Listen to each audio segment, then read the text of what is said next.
Governor Sindh Kamran Khan Tessori نے کراچی کے علاقے لیاری میں منہدم عمارت کے متاثرین کو 80 گز کے پلاٹس دینے کا اعلان کر دیا۔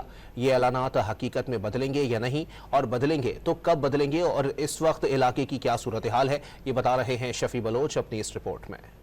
لیاری کے علاقے بغدادی میں گزشتہ دنوں 5 منزلہ مخدوش عمارت گرنے کا واقعہ پیش آیا تو صوبائی حکومت اور سندھ بلڈنگ کنٹرول اتھارٹی نے رہائشیوں کو موروث الزام ٹھہرانا شروع کیا اور دعویٰ کیا کہ رہائشیوں کو عمارت خالی کرانے کے لیے کئی بار نوٹسز جاری کیے، لیکن مکینوں نے اس خطرناک عمارت کو خالی کرنے سے انکار کیا، جبکہ دوسری طرف متاثرہ عمارت کے مکین نوٹس ملنے کے دعوے کی نفی کرتے ہیں اور ان کا یہ دعویٰ ہے کہ انہیں عمارت خالی کرنے کا کوئی نوٹس نہیں ملا ہے۔ عمارت حادثے کا شکار ہو گئی اور بدقسمت مکین جان سے گئے۔ بڑی تعداد میں ہلاکتوں کے سبب طوفان کھڑا ہو گیا اور سندھ حکومت اور اس کے ماتحت ادارے متحرک ہو گئے۔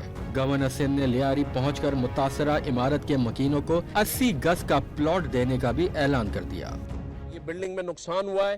میری ابھی اسمارٹ سٹی کے جو ہمارے بلڈر ہیں ان سے، ڈیولپر سے میری بات ہوئی ہے اور میں نے ان سے یہ درخواست کی ہے کہ جتنے اس مخدوش بلڈنگ کے لوائقین بچے ہیں ان کے لیے ہم 80 گز کے پلاٹ کا اعلان کرتے ہیں۔ تو یہ یہاں آ کر ان لوگوں کو میں 80 گز کے پلاٹ کا ایک چھوٹا سا جان کا نذرانہ نہیں ہو سکتا، کوئی قیمت نہیں ہے، لیکن ہم لوگوں کی اسی طرح سے مدد کر سکتے ہیں، ان کے زخموں پر مرہم رکھ سکتے ہیں۔ حکومت نے 51 خطرناک مخدوش رہائشی عمارتیں گرانے کا فیصلہ تو کر لیا، لیکن رہائشی متبادل کے لیے پریشان ہیں اور انہوں نے گورنر سندھ کے پہنچنے پر احتجاج کیا۔ ایسوسی ایشن of builders and developers Pakistan کے چیئرمین حسن بخشی نے الزام عائد کیا کہ غیر قانونی تعمیرات میں SBCA، پولیس اور مافیا ملوث ہیں۔ انہوں نے تجویز دی کہ مخدوش عمارتوں کے مکینوں کو سال یا 2 سال کے لیے حکومت کرائے کے مکان لے کر دے۔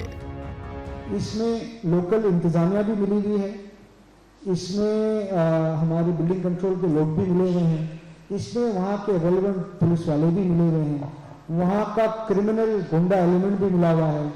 اس میں جو بلڈنگ بناتے ہیں میں ان کو کہتا ہوں وہ کرمنل ہے، وہ مافیا ہے، وہ زندگیوں سے کھیل رہے ہیں۔ سو یہ سب ملے ہوئے ہیں، یہ تمام لوگوں کی مدد سے یہ بلڈنگ بنتی ہے۔